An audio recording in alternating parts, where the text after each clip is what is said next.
12 ফেব্রুয়ারি ত্রয়োদশ জাতীয় সংসদ নির্বাচনে ভোট দিতে ভোট কেন্দ্রে হাজির হন দেশের জনপ্রিয় সঙ্গীত শিল্পী মাহফুজ আনাম জেমস। বিকেল 3:30টার দিকে রাজধানীর বারিধারা ডিওএইচএস এলাকার Baridhara scholar school and college কেন্দ্রে ভোট দেন তিনি।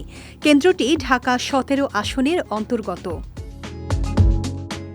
কেন্দ্রে পৌঁছাতেই ভক্তদের ভিড়ে পড়েন নগর বাউল খ্যাত এই শিল্পী।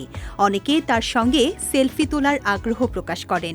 ভোটারদের পাশাপাশি নির্বাচনী দায়িত্বে থাকা আইনশৃঙ্খলা বাহিনীর সদস্য ও কর্মকর্তাদের সঙ্গেও ছবি তোলেন তিনি। পুরো সময়টাতে হাস্যোজ্জ্বল ছিলেন জেমস। ভোট দিয়ে প্রতিক্রিয়ায় তিনি বলেন, গণতন্ত্রের ধারাবাহিকতা থাকাটাই সবচেয়ে গুরুত্বপূর্ণ। সামনে যে সরকারই আসুক, এই প্রক্রিয়া যেন অব্যাহত থাকে। দেশের শান্তি ও মানুষের কল্যাণ কামনা করে জেমস বলেন, দেশে যেন শান্তি আসে, মানুষ যেন ভালো থাকে, এটাই চাই।